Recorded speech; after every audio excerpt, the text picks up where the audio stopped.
Welcome everybody to Market to Me. This podcast is about creativity, branding, and the people behind the work. It's not just what you see on the surface, but the thinking and experiences that shape it. I'm Joe Barron, and I run a New York-based creative studio called Branded Barron. And I've spent years working across branding, apparel, photography, and marketing. I've seen firsthand how strong ideas are built through process and collaboration. On Market to Me, I sit down with creatives and entrepreneurs as we discuss what's working, what didn't, and what lessons we learned along the way. From brand marks to market moves, join me as I have conversations on branding, design, creative projects, and business. And now, let's get into the conversation with this week's guest. Welcome, everybody. It's Joe Barron from Branded Barron, and alongside me, I have a guest that you may have seen on the interwebs. Anderson Bluu. Introduce yourself, buddy. Yo, what's going on, everybody? So it's Anderson Bluu, graphic designer, creator. I guess I have to add that to my my resume. But yeah, man, what I do is, at the end of the day, graphic designer, do a lot of digital artwork. All the stuff that I do is really catered to the sports and sneaker community. So I either make an artwork or product for different brands all around that theme. So let's start early on. Like, how did you get into the whole like sneaker world, sneaker culture, and kind of like think that your artwork vibes out with that? It's a funny story, right? So like, I got into sneakers because I'm a fan of basketball. I'm a fan of Jordan.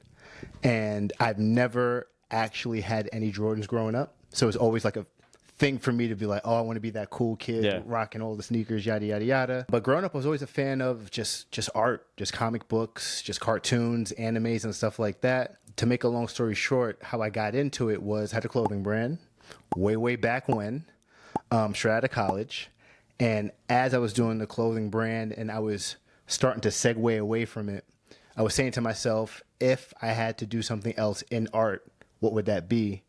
And pretty much I was like, you know what? I love sports. I love basketball. I can't play it anymore. Maybe this is the opportunity to create posters, just because I was going to sneaker shows and it felt like there was nobody speaking to that audience. You know what I mean? So, and especially for sneakers, because most of the artwork in sneakers was just a sneaker on a poster. That was it. No story, nothing else. I had an injury back in 2015. Do you want to share what the injury was? Yeah. So I messed up my patella tendon playing ball. Now, when go ahead. Let's back up. Go for it.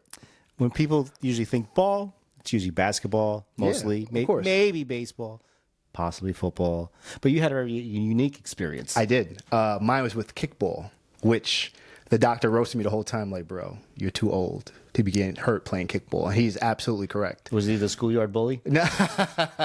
No, he's trying to put me on the right path. So I messed up my knee. I messed up my patella tendon playing kickball. And after the surgery, you have to pretty much not do anything for like 6 to 8 weeks. So during that time, I was like, you know what? I need to do something. I need to keep my brain active. And that's when I started to explore the idea of just doing sport-related posters for basketball and sneakers. And after a few weeks of just trying it out, putting it together, the designs I put out got picked up by Hypebeast. And that's just like a big blog, big online magazine for sneakers and streetwear. Do you remember which one it was? Yeah, which one was it? In fact, it was the Space Jam design. Okay. Yeah, I put it on Instagram. Somebody over there on their editorial team saw it. They liked it. They put it on the website. And then people started asking me, like, yo, can I buy one of these? Like, you made that. Where do I get it? How many are being created? And that was like, there's something here. And that's how I started to get into the art prints? Yeah, the art prints, man. That snowballed into the whole art print series? Yeah. So honestly, the reason why I did the art prints was because I was already going to sneaker shows, and I saw it as an opportunity for me to actually have some type of a savings account, right? So I was like, you know what? I'm already working. I'm already doing the sneaker shows. Let me just bring these along with me and see if people are into it. Not just people making comments telling me that it's cool online. And every show I went to, it outsold the t-shirts, it outsold the stickers, and that's the only thing people wanted. And then I said, you know what? I'm going to do this for a year. And after a year, I'll have a good sense of, is there something here? Is this lightning in a bottle, or was it just like a fluke? You know what I mean? Was it priced higher or lower than the t-shirts at the time? They were definitely priced probably the same price, okay. I believe. Just because I knew I was trying it out, I was just like, you know what? I'm pretty sure prices are at $20, which is like the sweet spot for art prints. And yeah, people didn't question, just like, how much? How much are you creating? And then as soon as I told them it was numbered, people were just like, yeah, sure, I'll definitely buy one. Why not? And so for doing these art prints, you set yourself up, you're doing sneaker series every month, right? I believe that's what once it a was. month. Once a month, you did the art series. And then when did the connection lead to, you designing your own sneakers? Like, and which one was the first one? I know we're gonna get into it, but I just want to know. I forget the back history. It's been a couple years. I was easily doing the series for like 2 years or whatever, right? Yeah, I just got a random email from Foot Locker, and they were just saying like, "Hey, we see that you're doing this cool little series. We might want to do something with you. Just let me know if you're interested, and we'll figure it out." And then that's how it all started. And then I set up a meeting. I went down to one of the Foot Locker headquarters stores. Luckily, we're in New York City, so everything usually is around us.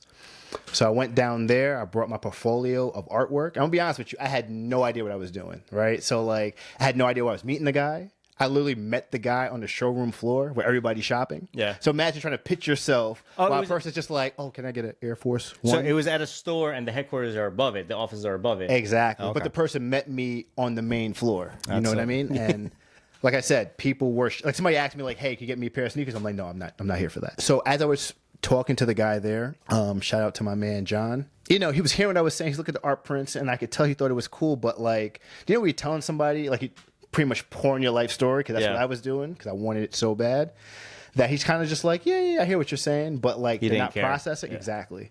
But lucky for me, so they had a bunch of their employees there, and I guess they saw what was going on. Yeah. And one person saw the artwork. He came up to me. He's just like, "Oh, you made that? Like, can I see the book?" And then next thing you know, one person turned to 2 to 3, and they had 5 people who look like referees looking through my stuff, asked for my business card. And as soon as he saw their energy, he was just like, "You know what? I think it's cool, but if they think it's cool, let's see if we can figure out something." And that's when he told me, he's like, "Yo, we're doing something with G.I. Joe.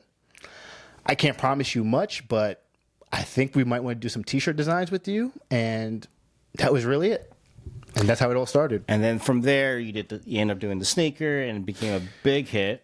Yeah. The sneaker. It was a whole collection. Yeah, all this was just by it was honestly luck, because while John was figuring out the sneaker collection, this collection he was doing with Foot Locker, A6 got interested and was just like, "Hey, we want to do this."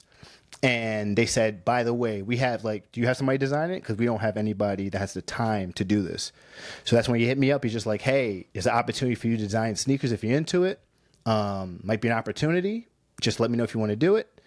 And that's when I was just like, "You know what? I'll do it. I'll figure it out later. Don't worry about paying me."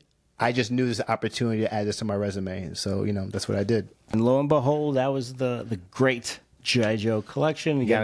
And it's actually somewhere in the background. Yeah. I don't know if you can see it. Here's the image. When did you hook up with Diadora for, Yeah, so just to go back with the story. So the reason why that happened, some backstory for you. So the thing I didn't know at the time was Foot Locker was exploring working with creators as far as trying to find a way to stand out in the market as far as sneakers, right? Because Foot Locker's problem was everything they buy is from other brands, right? Yeah. They don't have their own thing. So if Nike decides to stop selling to them, they're screwed. You know what I mean? So for them, they were just like, one of the people there was like, "Hey, we need to come up with our own exclusive items, T-shirts, sneakers, or whatever. And that's probably the best way where we'll be able to stand out from all the other brands that are trying to do it or whatever." So anyway, so the G.I. Joe collection did really, really well. It did so well. That's when Diadora pretty much hit him up as like, "Hey, we want to do something like this." And that's how that happened. You working with Diadora. They hit them up. Yep. And then Foot Locker was like, "Hey, we like this guy. He works dirt cheap. He makes good art." Exactly. But we're feeding him in soup and apples and yeah. Yes. So the prisoner's diet. Here's bread and water. We got goulash. Go ahead. The goulash. Anyway, jokes aside, they were a success. Diadora hit them up, and was that when you decided to do was that the ice cream collection that came first? No. So before that, I did the wine collection just because. So what I was told is they want to do something to tell the story of the brand, and they're from Italy. So doing wine just made sense. So that did very, very well, and that's when they decided to re-up and do a second one. And that's when I pitched the idea for the ice cream truck collection. Just so, because I've been dying to do something that's tied to New York City, and I can't think of anything that's more New York City than talking about like the ice cream truck experience. You know, so pretty much the ice cream is kind of just like it's more nostalgia, you would say. Yeah, absolutely. It's all about absolutely because it was set up in the summertime. And that was it. Who pitched the ice cream? Was that your idea, or did they want to do it again? And you were like, hey, I got a good idea that would fit everybody's. Yeah. So these ideas come from me. Usually they say like, hey, here's the brand that wants to be a part of it. Here's a silhouette that they're thinking. What can we do to get people excited? And that's when I try to, look around, try to figure out like when the dates align. And like I said, I just want to do something in New York, and ice cream just made the most sense. They wanted to do something in New York. Was that it? No, that was me. That was you. Mm-hmm. Did you pitch them 3 different options, or 4 or 5 or whatever? You just one. Just one strong, solid one. Like, let's go all in on New York? No, definitely New York. So when it comes to a lot of these like campaigns with brands, it all depends on your timelines, how much time you have to do these things, right? Of course. So from my experience, everybody's different. The turnaround times are usually really, really quick. So there's not enough time to pitch 3 ideas. It's like, give us your best one, and if you believe in it, we'll go with it. So they believed in you. Yeah. But because you have 2 prior successes. Yeah. So this was going to be my 6th or 7th sneaker. So yeah, I've already had like a resume that they're able to point to be like, he did this, he did that. He's done a lot of food items. It's worked. They've sold out. A lot of attention online has come from these sneakers. Let's give this a shot. So you're pretty much an approved sneaker artist. Something like that. Yeah, I would say so. Enough for them to believe in me if I pitch them an idea. You know what I mean? So now they believe in your idea. Mm-hmm. They're going forward with it. So can you walk us through the process of from the beginning to the end? Like, start from, so we got the ice cream. Yep. Now what are we doing? Because there's many different flavors, and how do you decide that into that, or do you make your Yeah. Actually, I don't think I've ever even said this. So I'll tell you the story. So when we decided to do this, all I knew was coming out in the summertime. That was it. What made this difficult is we were just coming out of the pandemic. It's probably like a year after the pandemic, right? Yeah. So that added an extra layer of difficulty, because not only are you dealing with things on our end, but you have to deal with things on the end of the factories. The production end. Right? So that right there made it really difficult to make these sneakers happen. So usually whenever I do sneakers, I try to go to the factory to just to see what I'm working with. Mm-hmm. Could not do that with these because it was in Italy. And if you remember, Italy was like hit really, really hard with the pandemic. Oh, I remember. So everything was on FaceTime, right? So when it came to these sneakers, the first thing I had to decide was I can't do anything crazy because I can't physically go in and change anything. So the models and the silhouettes that I use were from it's from the wine sneaker. Okay. Just because I've already touched and I held. You understand. Exactly. Even the materials I use, same thing from the wine sneaker. So I couldn't change anything. The only thing I could really change was just the colors. Well, just think about it this way. If it ain't broke, why fix it? Exactly. So anyway, when I pitched them the idea and they understood the timelines, they said, this sounds good. It was actually only supposed to be one sneaker. And the idea was to have one, like the right side be vanilla and the left side be chocolate. Okay. That was the real idea that we were going for. Just because I wanted to do something different, and I knew that mixing matching was hot. It's hot now, but it was definitely hot at the time. And got the phone call and they said, like, we can't do, like with the factories, they're going to it up. There's no way this is going to come out smoothly. Yeah. And that's how it became 2 sneakers instead of 1. Cool. So I hope I answered your question. I feel like there's definitely more to it. Let's break it down even further. So they decided that they're going to mess it up. They were going to be Breyer's ice cream. Did you get inspired by Breyer's? Yeah. I mean, I tried to keep, so Right. So when I picked the flavors or the colors for the sneakers, I was just like, I'm just going to do the most popular flavors you get from ice cream truck. It's usually the vanilla cone or the chocolate cone. Mm-hmm. And that's how I pitched it to them. I pitched it like, hey, this is New York City. Look at all these music videos that talk about the ice cream truck. You got Wu-Tang Clan. Protect your neck. And you have You know, you have Pharrell that talks about it. I think if we do it like this and pitch it this way, we could do a pop-up shop that goes along with it. I know a guy that owns an ice cream store, and I think this could be a really big special moment. And that's what I think pushed him over the edge, because it's just like, you know what? If you're going to able to be, you know, make it a pop-up shop, make it an experience, and then on top of that, be able to, because Diadora is a known brand overseas, it's not really known here. So whatever we could do to make it stand out. Thank you.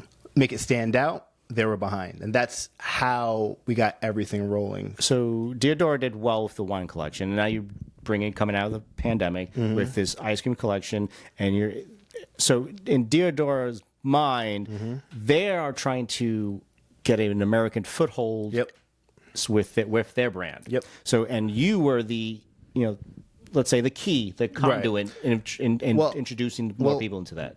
What I will say is I wasn't the only one. So what they did was, I don't know how many artists they picked, but they had other sneakers with other designers. So there's probably like 5 or 6 other designers. Okay. And our job was to tell a story through the sneakers. Okay. So I was just one of those stories. Well, at the same time, or was just where you I just think released? I think they were spread out. It depends. Okay. Everybody, you know, I don't know their situation, but I just know everybody's came. Some people came out in fall, some people came out in Christmas. I just got lucky with summer. So instead of the snowman collection, you got the ice cream collection. Yeah. Was there any particular details that you wanted to add that you knew you had to add into the sneaker that like would give that nice touch? Because it's the devil's in the details. Yeah. I mean, whenever I do these sneakers, I try my best to put as many Easter eggs in it as possible. So for this one, like anytime I see an ice cream truck, the thing that always stands out to me is like the crossing sign, like the stop, slow down. Yeah. So I added that to the sneakers like a hang tag. I thought that would be really, really fun. And then inside the sneakers, in the sock liner, where your feet go, I have a graphic of like a waffle cone with like the ice cream melting. So I try to put as much graphics in it as possible. Even with the sneaker box, it looks like a big waffle cone. I don't know if you guys can see this, but like I said, right here is the caution sign right here on the hang tag. There's no way you can see it, but on the inside, you can see the waffle cone with the melted ice cream. And on the inside, if it was chocolate, you had chocolate ice cream, and the vanilla one, you had vanilla ice cream. It was really cool. It's really cool. I'm really happy how this came out. So for the sneaker box, it's a big waffle cone. And what I try to do is I want it to be something special, so when a person buys it, that they feel like they know it's limited edition, they know it's different, they know it stands out. And in fact, you helped me to brainstorm. I don't know if you remember that. I forgot about the whole brainstorming, but it was it brainstorming for the whole? I don't think it was for the whole collection. I think it was for the box specifically. Because I remember we were exchanging ideas back and forth on the ice cream box, on the shoe box. And we had. So what we ended up doing, this part I totally forgot. Wow, Bringing you back. I did. We were talking back and forth about it. I knew he was explaining about the process and trying to need some ideas. And so he asked if I could assist on some sort of like ideas, concepts, kind of pretty much create the right mood board. And, you know, there's many ways to create a mood board, but we ended up creating a private Pinterest board and working from there and going back and forth, adding pins or images that we think would be relative to the actual project. We think it would be the best move. And then from there, you know, I mocked up an idea, I sent it over, and then you tweaked it from there to get it to I think you wanted. Yeah, no, I think you sent a few. What makes this hard is that things are happening so fast when you do these projects, and people are coming at you from like left, right, and center. Yeah. That like with this project, I needed to hire out for help, because usually I had Kamiley do the photo shoot. This time it made perfect sense to call you to have you do the photo shoot, and just to have, you know, people that I know to help bring this project to life. And with this one, it was just, I want to make a cool sneaker box. I want something that people be excited about, that they feel like they could hang, you know, either put it on their wall or put it wherever they put their sneakers. And they could say like, oh, yo, that's an Anderson Bluu collection. You should check it out or whatever. We were definitely able to do that. And honestly, people don't talk about Pinterest enough. It's probably my favorite app as far as like brainstorming, coming up with ideas and stuff like that. Like, it's so easy to quickly be like, oh, I like that. I see that vibe. I like what they're doing over there. I like the photography. I'm going to go ahead and pin that and just, you know, save it for the project. Pinterest, I think, gets a bad rap for whatever reason. I don't even know why. I think part of it now is because there's a lot of AI images. Yeah. But Different back then. But even so, even now, if you there's gold that you can find. You just have to keep searching, and you know, people can promote their brands through Pinterest. There's followers. There's I have a couple followers on there that, because of the stuff that I've gathered through my own design interests. I even have my own folder, my own board up there of just the Branded Baron stuff, so if you want to see it. But it's just it's creating private mood boards is actually very beneficial, because then you could just take whatever you want. I've done this on plenty of photo shoots or projects where I would find it, and then I would then take it into InDesign for a proper, nice looking mood board. Then I would send to the client, subject, whatever, and say, hey, this is what I'm planning on doing. This is what it would look like, and it'll be perfect. And just give the kind of vibe of, somebody will be some of my photos, whatever designs, yada yada yada. But it's a if you know how to use it properly and get the algorithm on your side for what you're looking for, I think it's a really good project. It's a really good app. I like it too. I just think people think it's just for women planning their weddings. It's not. No, you know what I mean? Or inspiration for what they're trying to, when they want to redo their houses, right? Yeah. I had a bunch of stuff for when my son was born. I had saving baby products. Oh yeah, of course. I do that too. I'm just saying it's more than that. Yes, I think it's probably how it started. And then they were like, no, that's the gateway. Drug in.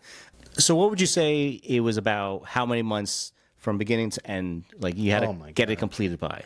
I think I had like 2 months just to make the sneaker. To come up with for us to do this, the box and the 2 sneaker designs, to give it to the factory for them to do their thing was maybe 2 months, which is more time than I usually get. Believe it or not. That's this project I had the most time to do, and that was still tough because it's 2 different sneakers or whatever.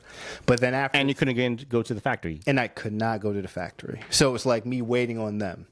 And then after that, I think it took about 6 months for them to make it and send it to us. Okay. And by the way, when we got it to do the photo shoot, they were late.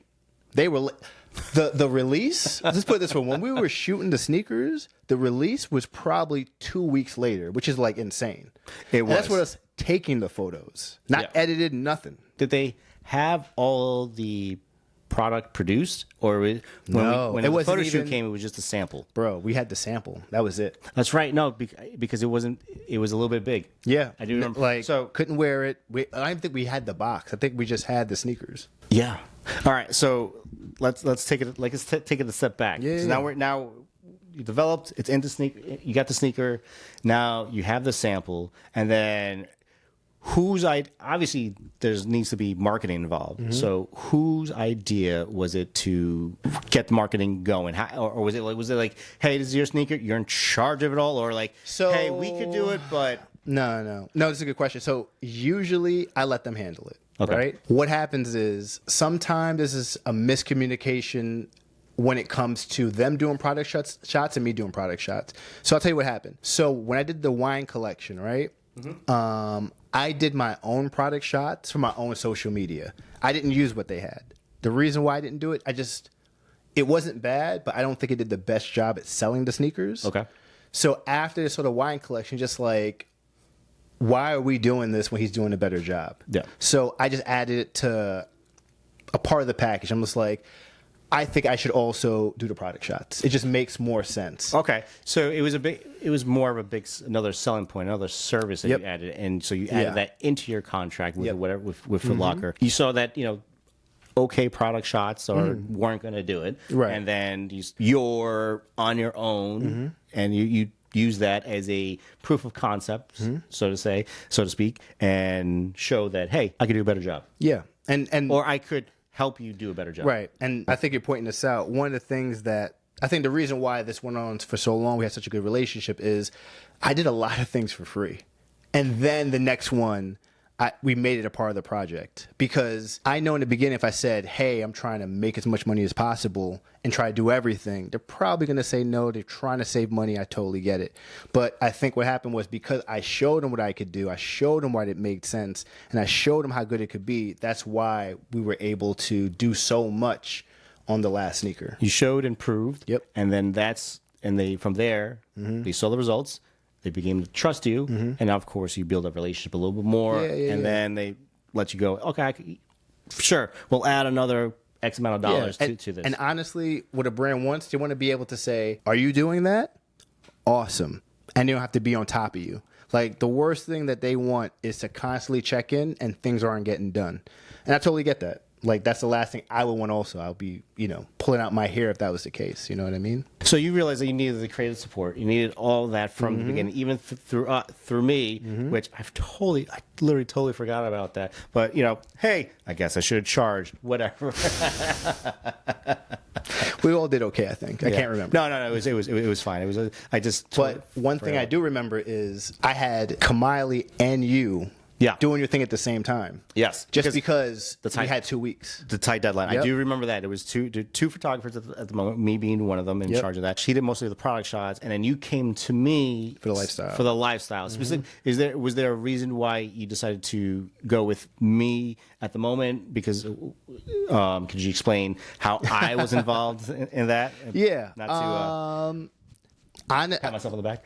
So let's be like, I already know you're a good photographer, right? I already know that. But it's also nice to work with a friend or person that you know. It's already a stressful experience doing this. So if I'm able to work with somebody that I know there's a live far away from me, then let's make this happen. If I could put some money in a friend's pocket, like, why not? Like, why wouldn't I not do that? So, and that's what happened, man. And then you were able to make it happen. You knocked it out the park. Yeah. I mean, you were able to find.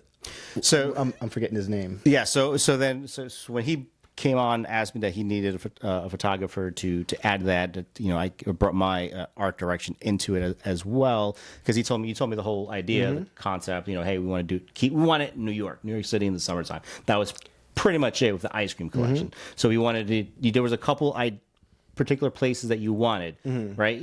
So in the photo shoot, he wanted it was a park or a basketball court, right? Because that's in the summertime, a lot of people playing basketball. Then you wanted a brownstone, and then we wanted a nice, like I said, just like a nice looking New York City park. I ended up scouting the neighborhood. It was nice, and I found that in a particular part in Manhattan, we were able to get all those locations where we didn't have to travel too far to nail it. So I actually have a question for you. Yeah. So now that you did this project, you were able to do photography for Foot Locker. Looking back, what are a few things that you wish you knew now that you've done it? Back then, I would love to have both the product and the lifestyle. Okay. I know I've done a lot of lifestyle photos, products, especially with like Harley Davidson apparel stuff that I was doing at the time, which is probably a reason why that pushed me into working with you on this project. And that's also another big reason, because you were doing so much work with Harley.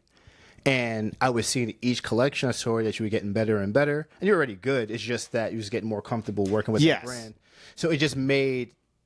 I was asking you to do the same thing just for another brand. So pretty much. So it wasn't that much different. It was just more like, hey, the difficulty was just... It was really just planning it out, and it was just such a short timeline. I'm not saying it's not doable. I know studios that I could do inside and outside shots or locations. It just needs to be planned appropriately and make sure that the money's there. Honestly, that's really what it comes down to for, I think, most people is like making sure that we have the proper timeline and we're properly compensated. I was properly compensated, by the way. I'm not complaining about that at all. No, maybe if there was specific brand guidelines, where I could make sure that I stayed with it. I mean, I think we pretty much had like free reign to kind of do what we want, as long as we nailed the look and the feel and the vibe. Just kind of hit the campaign, the story of what we're going for. Because the whole story was to do that. So not only I knew the location wasn't going to be a problem. Yeah. The problem for me was actually trying to find the right model and the right male model. So I did find an agency. So I found a couple people that I thought would be best, and I do remember sending it over to him. I'm like, hey, Anderson, take a look, because again, it's his project. I could only provide my knowledge, my experience, my best artistic direction on what we should be doing for the campaign, really, because it's a marketing campaign. So we have to tell the story. I mean, because you also want to show a New Yorker, and New Yorkers look like everybody. Like it's kind of like trying to find a unique. But we wanted to have the certain look, that he was young enough, that he fit with the cool crowd. He could be like an everyday person, like he could be a fly on the wall, or he could be the main guy. Yep. The main character. The main character in his movie, in everybody's movie, whatever. So that was kind of difficult to find the main character for that. So I sent it to you. You found it. I spoke. I did all the negotiating with the agency, and I paid them and all that. Or whatever it was. I'm happy you said that, because what it is, when you do projects like this, and this happened to me also, it's just you think most of the work you're going to be doing is the creative stuff, and I feel like you felt it also.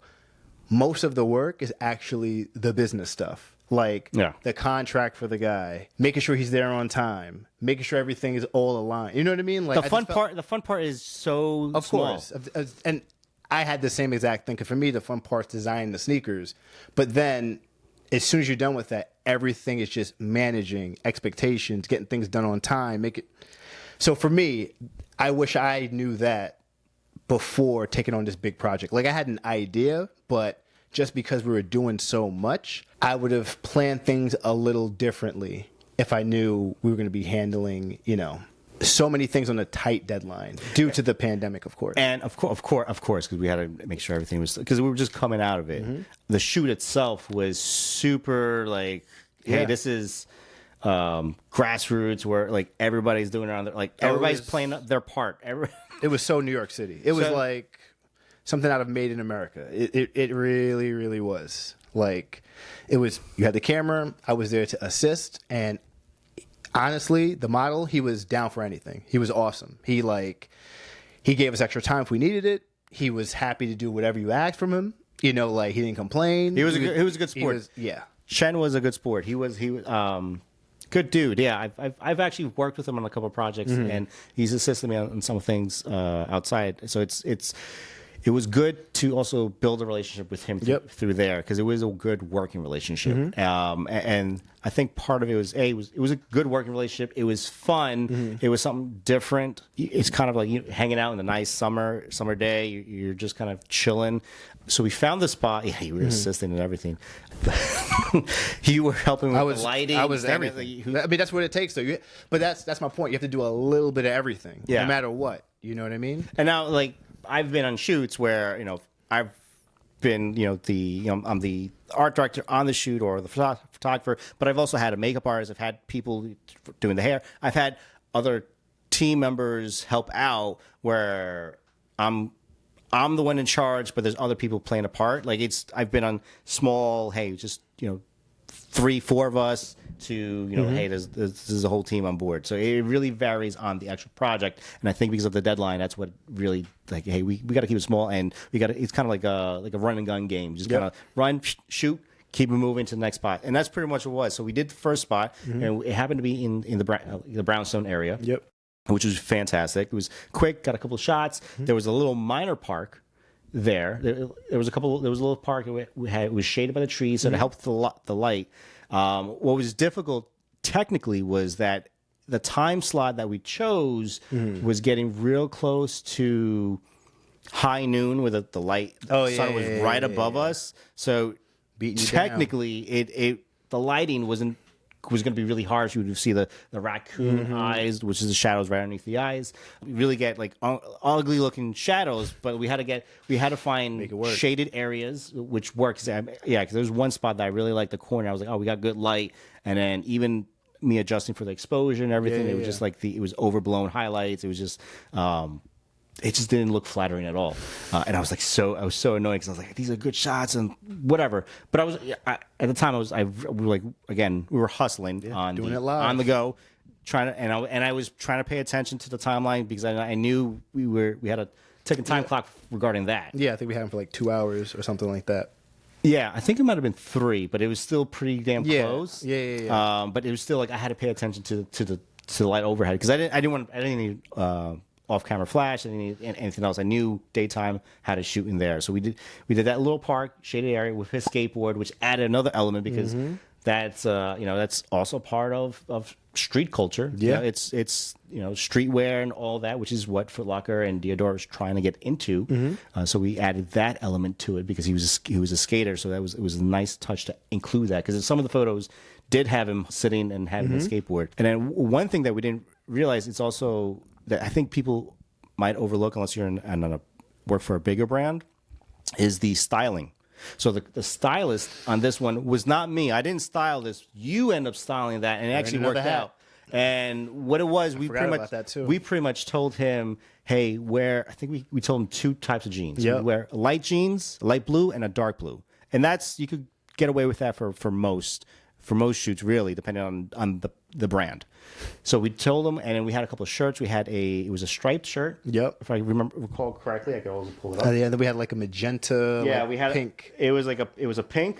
Yeah. You had like pink. Yeah, I have it right here.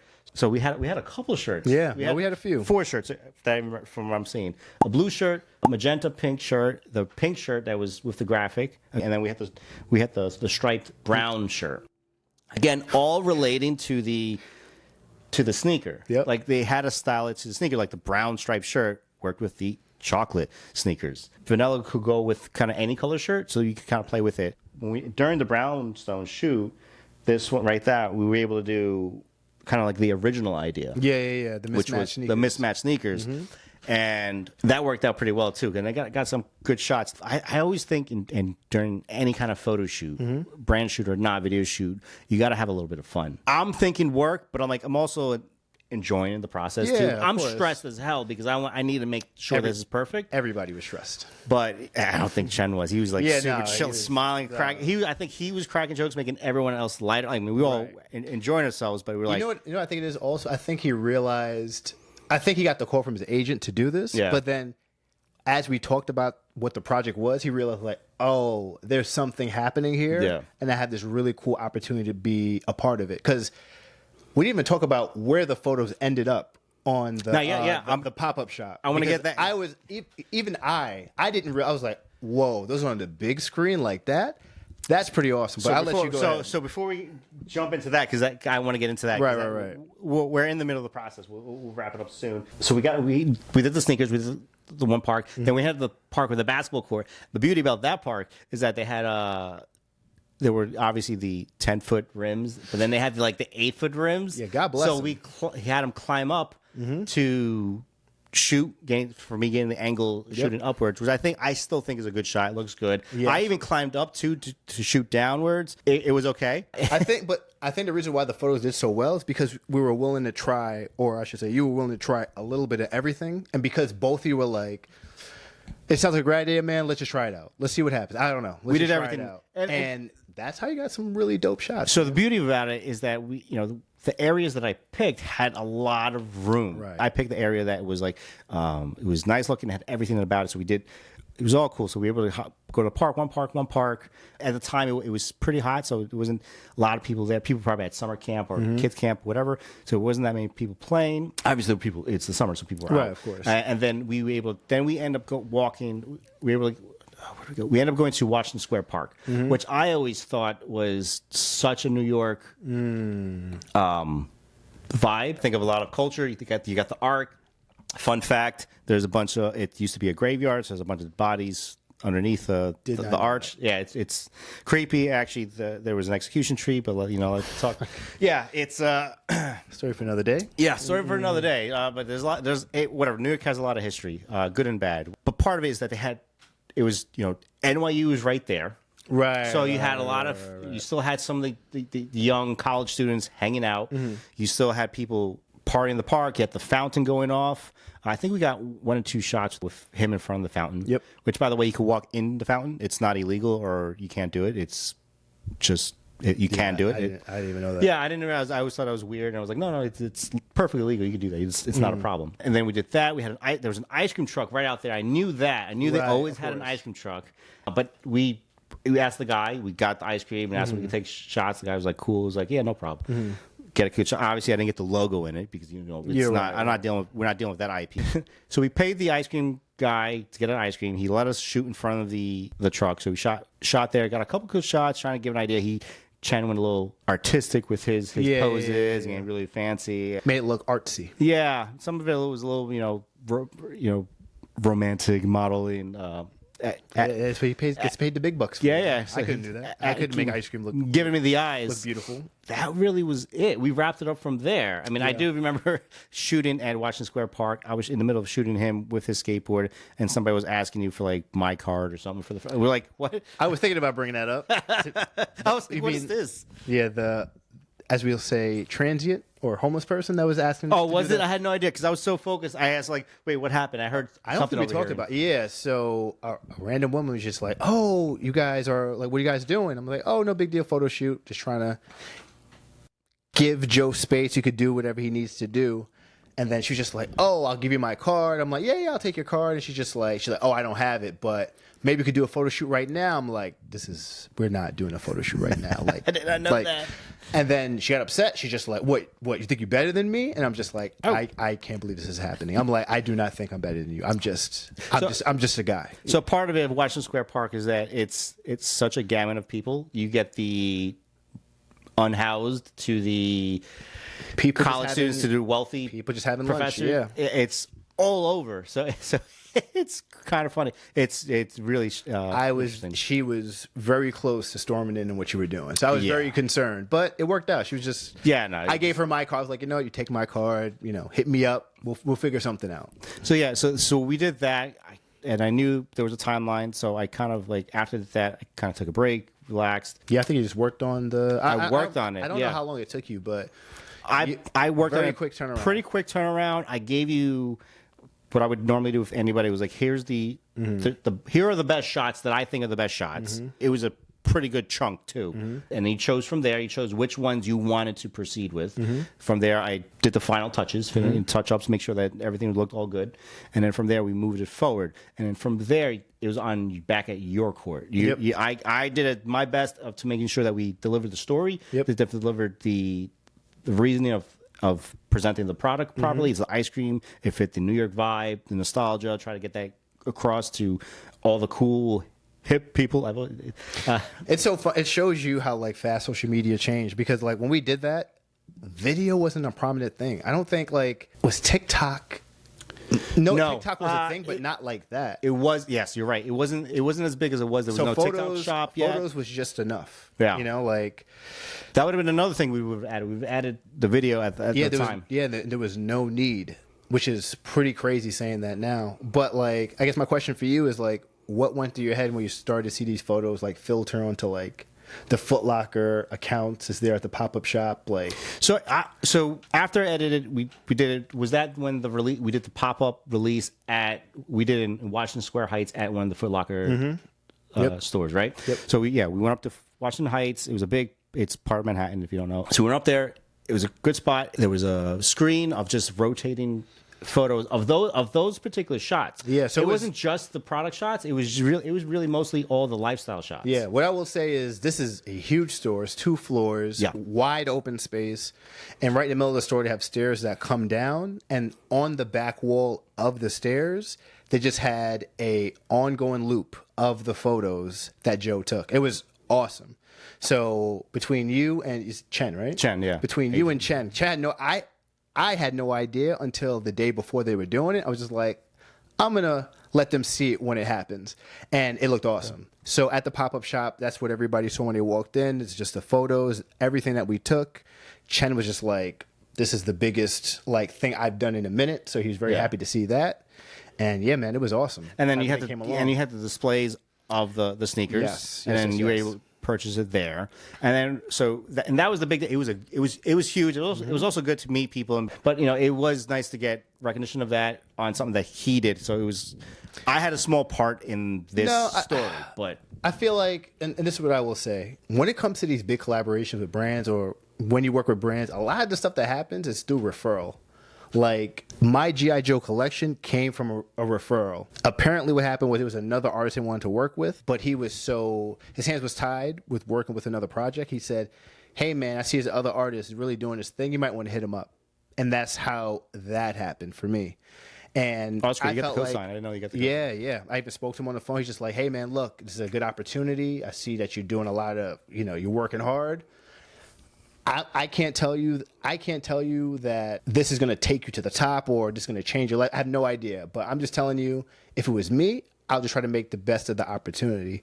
So, as soon as I had the opportunity to do the same for somebody else, that's what I did, and it made perfect sense. After that, it was a great reaction for in person in the stores. How was it promoted? Was it just promoted in store only? Was it promoted online? A little bit of both? I would say a little bit of everything. It was definitely all their social medias, and mainly their big social media was Instagram at the time. They did their email blast, and everybody know about it. And it was sold, I'm pretty sure it was sold online and definitely in store. I can't remember how many stores, but they definitely had a bunch of flagship locations, had it for people to buy there. And obviously at the New York City one, due to the pop-up shop. So... no, they definitely did a good job of getting the word out. And, the cool thing is there are people that I've seen the sneakers made it to like Puerto Rico and the Caribbean, because just like I said, Diadora is just bigger in other places. And honestly, that was the biggest complaint. The biggest complaint was the people in like England, the people overseas were just like, we want this sneaker. We don't want to pay this crazy price to get it. We wish it was here. I actually think the sneaker would have done so much better if it's like a global release. It's not even funny. It's so the ice cream collection was just that well received, and people wanted more. So that's interesting. I didn't realize that they kept it exclusive to the United States. So the whole campaign was like, you could look this up, but I guess Diadora and Foot Locker did like a joint partnership for that year. I don't know if it was more than that. And that's why they had me and a bunch of artists, because it was just like, we do a joint partnership. We're going to hit the ground running. This is what we're going to do. But like I said, just because it's so much bigger overseas, it would have been really, really nice to really drop the sneakers there also. I think it would have done really well. It brings back to the point that we made earlier that Diadora was really their strategy was just trying to get a bigger foothold, of course, no pun intended, in the United States. Yeah. And by the way, I realized that I did do some of the product shots, just more in the lifestyle setting. I do remember that. I had right. Yep. So, did you do any other sneakers after that, or was it just like you just like, hey, I need to take a break? And it's like the stress of like cranking them out real quick in 2 months. No, nothing after that. I've done a bunch of projects. Like for me, this is the way that I see it. I'm more of like, I don't want to say like don't go chasing waterfalls, but like I'm pretty flexible when it comes to projects. And the way that I see it, if a project comes to me and it makes sense, I'll do it. And after the sneakers, different projects I've never done before kind of just fell into my lap. Yeah. And that's what I focused on. No other sneakers with Foot Locker. I did help him to do a project with AEW after that, which is really, really cool. But here's the thing, man. After the pandemic, everything changed. A lot of the business models that everybody thought was the best business model, they could not sustain because the cost of everything went up. The getting things in the factory, getting made is so much harder than it used to be. There's so many collaborations. In fact, the model of posting on Instagram people are going to buy is not even a thing that happens now. You know what I mean? So there's so much change happening to the business, especially with Foot Locker. My God, I think when they're getting bought out by Dick's or something like that, or they bought Dick's or something like that, the sporting brand. But there is so much changing happening right now in the industry. And I remember talking to the dude, John, he was just like, yeah, man, we're going to be buying this other business. Hopefully we have more of a strategy as far as adding different type of sneaker brands to our collection, but everything is up in the air. So if another project comes up, I'll let you know. But right now we're figuring it out. Have you ever thought about maybe pitching them Ice Cream Collection 2? Because now you could do strawberry, That's and then true. you could include, I don't know, mint chip or something. Yeah, brands are like, it's so tough. Like, I like to say, like, they're like wildcats. Like, when they want to be around you, they want to be around you. But Yeah. if not, sometimes they're on to the next big thing. So for me, it's just, hey, like, if you guys need something else, I'm more than happy to do it. In fact, before the lemonade, the wine collection sneakers happened, we were working on the G.I. Joe Part 2. That's dope. And I'm telling you, I cannot believe They dropped ASICs. It just didn't make sense for them at the time, which is totally fine. That's not a problem at all. But Joe Part 2, and I could say that I think it was like, so the first one we had the two ninjas, right? Yep. And I think this one was going to be like a villains pack. I was like, bro, That would have been fun. this is going to be like, we celebrate the villains. You got Cobra Commander. You have like, this is going to be so, it's going to go so well with the first one. But, you know, things happen, man. But money talks. Yeah. I do think money talks. I do think there's a strategy behind it. I think if you were proposed to them something with an actual strategy behind it, it might work. Yeah, I think you're right. I think you're right. I think part of it is, as artists and designers, you know, when you're just thinking as the creative mindset, you forget that, you know, there's a lot of strategy behind it. Like you said, you had to do all the hats. All the fun stuff is just a little bit is just part of it and not the full thing. So I think if you come at them with some sort of strategy, thinking, hey, you know, at the end of the day, you'll be swimming in gold like Scrooge McDuck. As swimming in gold like Scrooge McDuck, you'll be, you know, raking in the big bucks. Yeah. And like I said, what made these sneakers different was I did this without having to go into the factory. Like if I had to do another one, I couldn't do it from home again. This is just, You gotta be in person, there's only so much you can do working blind. You know what I mean? And I think a lot of it too. When you're doing that, it's tough, but it's the fact that you had some experience underneath it. So Of course. But you know, certain things you kind of have to. You got to feel it out. There's no way to do it without actually being there, seeing the product, feeling the materials. So, like I said, it just depends. what would you think would be the words of encouragement or some wise knowledge that you would drop on up and coming designers or artists who think they want to collaborate with not even just a sneaker brand, but just a brand in particular? I think a few things, right? And I'll just talk about what I thought made sense, and then I'll talk about what I learned the reality is, right? So I thought you just get chosen, somebody picks you, and then you do the thing, and then it happens. That's not what happens at all, right? The best thing you could do as an artist is build your own thing. Nobody's going to pick you up because you told them about an idea and it's kind of sort of fleshed out. They want to see that you're doing the thing. So I don't care if you're into skateboarding. I don't care if you're into food or typography or whatever. But I feel like you have to build your own thing and build a crowd around it. Like once you do that and they see that, then they will believe in it more. They will believe in it. So for example, when I did the sneaker art prints, I didn't realize that at the time. I was just talking to the audience I loved. For them, they were just like, wait a second, this kid is able to build an audience with people that love sneakers so much that they want the artwork. If he made sneakers, it has to sell. Why would it not sell? They definitely love it. And that's how they saw that. So I think you're missing something. I think part of it too. I think what you said is correct, but I think part of that is that you were in person, so they saw you were able to interact with people. True. So you were able to get real life feedback, not just internet comments, which could be, you know, hey, it could be all great, but if they don't buy, it doesn't mean anything. That is true. But you get able to connect with the right people who just happen to be going there maybe for work or just pleasure, or that they can apply to their job when they come on Monday. Because like doing SneakerCon, you got a variety of people. You got, you know, it's plenty of people walking. And I'm happy you said that, because the other thing I did not say is not only was I going to conventions to sell my artwork like in New York City, but I was going to almost every convention all over the States and even outside of the country.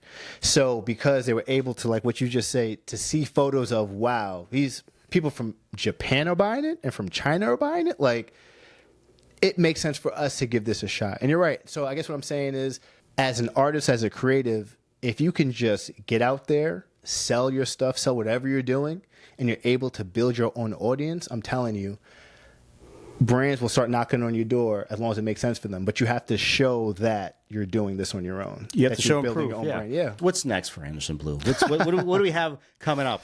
I'm definitely leaning more into Anderson Bluu as the creator, as a content creator. I wouldn't say I shied away from it. I was trying to, I would tell, I'm still am, but I would tell people I'm an artist first, content creator second. But just, I got 2 kids now. When we were doing this, I didn't have any kids. I was married. But even, funny story, during this collection, Not Danny fully. Danny was pregnant. Yeah, Danny was like showing at the pop-up shop. So now I have 2 kids, and I'm not able to travel as much as I would like to and be at all these shows. And I see this as a perfect opportunity for me to start to lean into doing more courses, more education. I was always doing it, but now I want to do it to the point to where I could take people behind the scenes, show them how I put my designs together, how I run my business. And I think there's a lot people can learn. And, I think there's a few things they could take from what I do just to make a better business on their own. I think that's great. And let's follow up with where can people find you? Yeah, man. You can find me. You can find TikTok. me on the net. You can find me in the street. You can find me in the club. Nah, but you can find me on TikTok, Anderson Bluu. It's either Anderson, BLUU, one word, or on Instagram, Anderson_Blue. If you don't see my face, you will see my character, Benji the Cat. So you know it's me. And yeah, follow me on YouTube. I have a lot of good content coming down the pipeline for my digital artists. And yeah, man. Thanks for having me, Joe. Appreciate Sounds it. good. Yeah, and I'm sure you'll see Anderson again. Yeah, and absolutely. we'll discuss why he thinks Fresco is better than Procreate, and why Affinity blows. Yo, man. I'm joking. Yo, I'm excited to check out Affinity. I am, because to me it's like, look, this is where I see it. Everything's too expensive. I like how they want to help the creators out. So if people want to learn about it, I want to learn about it. So I'm excited to check it out and see what they're doing. I think competition is a good thing, because these prices for these programs, I'm not trying to call anybody out, it's starting to get ridiculous. We could talk about another project and another topic later, but thanks again for hanging out with us. Enjoy. Peace. What's good? We'll speak to you later. Catch you in the flip side. Stay creative. Ciao. Ciao. Italian Diadora. There you go. See, we should have said that. On Gotta that add that one? to the end. Ciao. Peace. Pinkies up.